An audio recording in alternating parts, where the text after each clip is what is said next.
Hi OJ, I have watched you share anonymous confessions from others. I am here today to share mine. All I do is cry because the thought of it alone is painful. I blame myself for putting me through this. I didn't see it coming. Here I am, pregnant and not knowing what to do. I had closed from work one evening in February this year.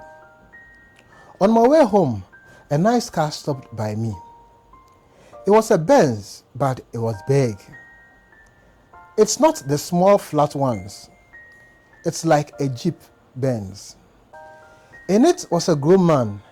He should be in his late 40s or early 50s. He asked me where I was headed, and I told him. He offered to drop me off if I don't mind, and I agreed. He spoke to me in the local language, but I was responding in English. Then he asked me to speak the local language because he could only communicate better in that language. He asked of my name and a few things about me, and I told him. Then he told me about himself. He mentioned that he has kids, but they are all abroad with his wife, and that he himself has come to Ghana for a short while because he wants to start a mining company here in Ghana. He added that he can even put me in charge so I handle his finances for him because he will be traveling a lot, and since I have a good education, he can trust me to take good care of his business when he is away. And I said, okay. He dropped me off and took my number. The next day he called and said he loved me and would want to marry me and keep me here in Ghana. He even said he will buy me a house and give me a new car so that I will be comfortable here and take care of his businesses while he is away. I told him I didn't want to be a second wife, and he said he's not a poor man, so he can afford to marry as many wives as he can. So I should understand, and I said okay. That same night, he came to pick me up from work and slept with me in the car before dropping me off. He continued to sleep with me in the car for like a month. He never gave me money or anything. So one day I asked him, why doesn't he take me where he stays? And he said, he stays outside of town, where he is trying to start the company, and that he feels it's too far to take me there. So if I want, then we should schedule a weekend. And I said, okay. He also added that he's low on cash because the processes involved in starting the company is demanding, and his wife is supposed to send him some dollars, but it's a lot and they are delaying her, so I should relax. He also said he has money, but because he's here alone and he just can't eat anything, he has to manage it in order to maintain his expensive taste, assuring me that he has bigger plans for me. I kept quiet and he continued with me like that. It is at this point that I would ask that you subscribe to the channel, share a comment or a post, because that is the only way you encourage me to bring you more stories and confessions. Please subscribe. Let's go. He comes to visit me with different cars most at times, and on days that he never comes, he calls to tell me he's out of town. We continued like that till May. It was just one time he gave me 200 Ghana cedis to buy airtime, and anytime I asked that I was free on a particular weekend to go and see his house, he will postpone it. He always has a different story. OJ, I realized last month that I was pregnant.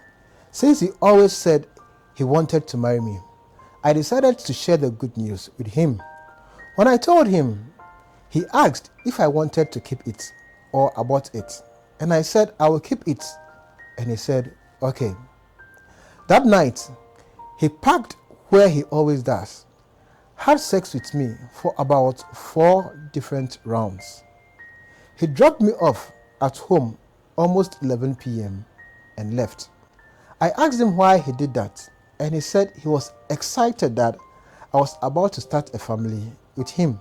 Then he said His wife was going to send some money the following weekend, that everything had gone through, and I am now coming to see how generous and grateful he is for having me.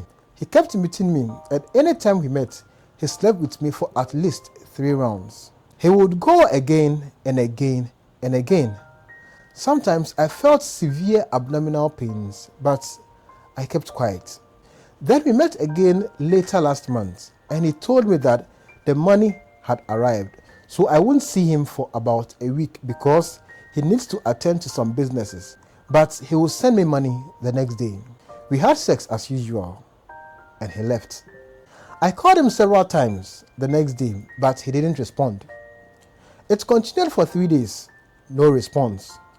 Then he finally answered on the 4th day, and what he said was that I should stop calling him because he is not who I think he is, and that he is just a driver, and it's his boss's car that he has used to sleep with me.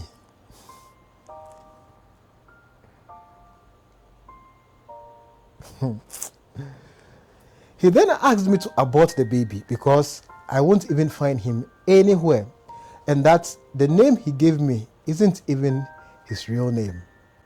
He asked if I couldn't realize that he couldn't even speak a very good English.